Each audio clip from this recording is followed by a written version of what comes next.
बिहार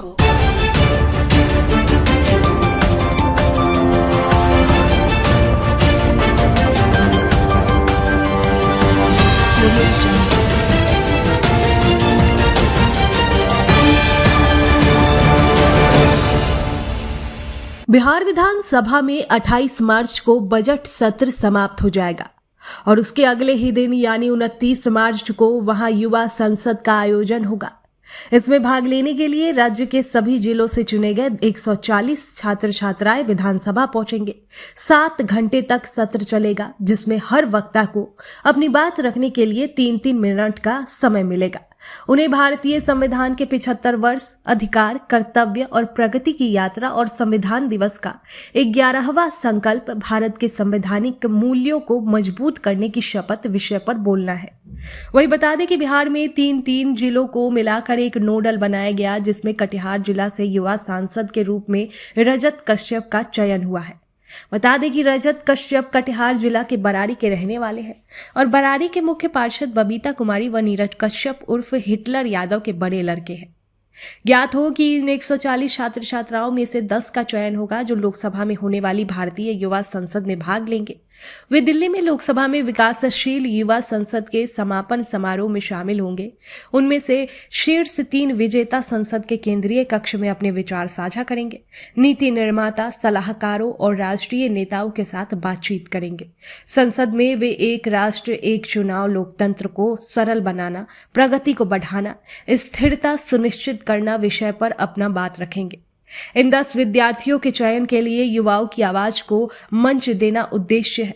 युवा सांसद के आयोजन का उद्देश्य जिला, राज्य और राष्ट्रीय स्तर पर विचार विमर्श के माध्यम से 18 से 25 वर्ष के युवाओं की आवाज सुनना है।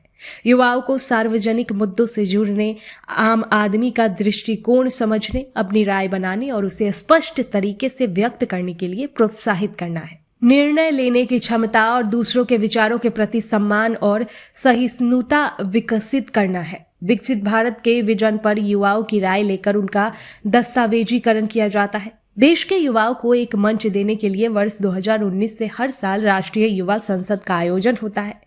चौथे युवा संसद महोत्सव में देश के 763 जिलों के 2.01 लाख प्रतिभागी शामिल हुए थे। सभी राज्यों में कुल 7140 छात्र छात्राओं ने जिला स्तर पर प्रतिस्पर्धा की और उनमें से 85 प्रतिभागी राष्ट्रीय कार्यक्रम में फाइनलिस्ट बने थे। निर्णायक मंडल के अध्यक्ष स्पीकर नंदकिशोर यादव होंगे। निर्णायक मंडल के 2 सदस्यों में संसदीय कार्य मंत्री विजय कुमार चौधरी और खेल एवं युवा मामले से जुड़े वरीय IAS अधिकारी होंगे। जो ये युवा सांसद का कॉन्सेप्ट है, इसे सिर्फ पॉलिटिकल पॉइंट ऑफ व्यू से नहीं देखा जाए, इसे इस तरीके से भी देखा जाए कि लोग जो है जन जन की आवाज वहाँ केंद्र तक पहुँच सके कि हमारे यहाँ क्या खूबियां हैं, क्या खामियां हैं, हम किस चीज की प्रॉब्लम हम फेस कर रहे हैं। इसलिए युवा सांसद का कॉन्सेप्ट लाया गया है और मैं खुद को भाग्यशाली महसूस करता हूँ कि मुझे मेरे कटिहार को प्रतिनिधित्व करने का अवसर मिला। तो ये पूरे बिहार में सेलेक्ट किए गए हैं? जी हाँ, पूरे बिहार में सभी जिलों, न सिर्फ पूरे बिहार बल्कि पूरे देश स्तर के सभी कैंडिडेट आएंगे।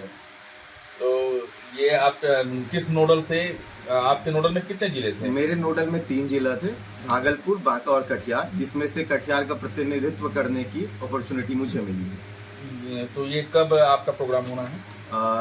तिलका मांझी में प्रोग्राम होने के बाद 29 तारीख को मुझे प्रतिनिधित्व करने का मौका बिहार विधानसभा में मिलेगा 29 मार्च को। अगर मैं वहां चयनित होता हूं और भाग्यशाली रहता हूं तो मुझे अपने कटिहार का प्रतिनिधित्व करने का मौका नए संसद भवन दिल्ली में मिलेगा।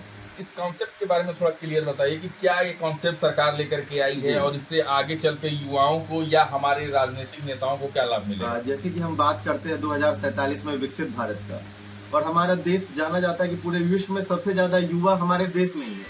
तो ये केंद्र सरकार की एक स्कीम है जिससे कि वो युवा की मन की भावनाओं को जान सके, उनके पॉइंट ऑफ व्यू को जान सके कि क्या क्या कर सकते, क्योंकि माना जाता है जो ऊपर बैठे होते हैं उन्हें सुनाई नहीं देती है नीचे की आवाजें, क्योंकि इतना लेवल ऑफ ट्रांसपेरेंसी नहीं रह पाता है। इसलिए युवाओं को मौका दिया जाता है कि वो अपनी क्षेत्र की समस्याओं को लाएं और प्रखर होकर बोले कि वो क्या चाहते हैं और उनकी क्या एक्सपेक्टेशंस है सरकार से। इसलिए ये कॉन्सेप्ट लाया गया है। इस तरह के जो कार्यक्रम ऑर्गेनाइज हो रहे हैं या सरकार के द्वारा करवाए जा रहे हैं, इसमें पार्टिसिपेट किस तरीके से करते हैं, जैसे आने वाले या आपके बाद वाले युवाओं को इस बारे में जानकारी हो सके? ये बेसिकली फरवरी या मार्च में आता है। गवर्नमेंट पोर्टल है माई भारत गवर्नमेंट पोर्टल, पहले आपको वहाँ रजिस्ट्रेशन करना पड़ता है। अगर आप वहाँ चयनित होते हैं तो फिर आप नोडल जिले के रैंक पे जाते हैं। अगर फिर आप वहाँ चयनित होते हैं तो फिर आपको विधानसभा में जाने का मौका मिलता है। फिर अगर आप वहाँ भी टॉप 10 में सेलेक्ट होते हैं तो फिर आपको मौका मिलता है कि आप लोकसभा जाकर अपनी बातों को रख सकें। ये टोटल 4 लेवल में होता है। किसी तरह का सर्टिफिकेट वगैरह भी? हाँ, हर लेवल पर जब आप बढ़ते जाएंगे, वो नोडल जिला हो, विधानसभा हो या लोकसभा हो, अगर आप विधानसभा तक की टिकट कटा लेते हैं तो आपको एक पहले तो आईडी कार्ड मिलती है, जो कि जीवन भर आपको प्रमाणित करती है कि आप अच्छे वक्ता हैं और अपनी क्षेत्र की समस्या को उठाया। और साथ ही एक सर्टिफिकेट मिलता है जो कि आप माई भारत गवर्नमेंट पोर्टल पे भी चेक कर सकते हैं। मेरा नाम रजत कुमार कश्यप, मैं नगर पंचायत बरारी कटिहार का रहने वाला हूँ। बरारी से हमारे संवाददाता मनीष मिश्रा की रिपोर्ट। सूर्या हॉस्टल एक बार अपने बच्चे को जरूर भेजें। सीमांचल का सर्वश्रेष्ठ हॉस्टल, 4ठी कक्षा से 10वीं तक कोचिंग एवं ट्यूशन निःशुल्क, बेहतरीन और हर सुविधा से लबरेज। हमारा पता है दलन कटिहार। संपर्क करें 7903464641 पर। हमारा वीडियो अगर आपको अच्छा लगा हो तो आप हमारे वीडियो को लाइक करें, शेयर करें और हमारे चैनल को सब्सक्राइब जरूर करें।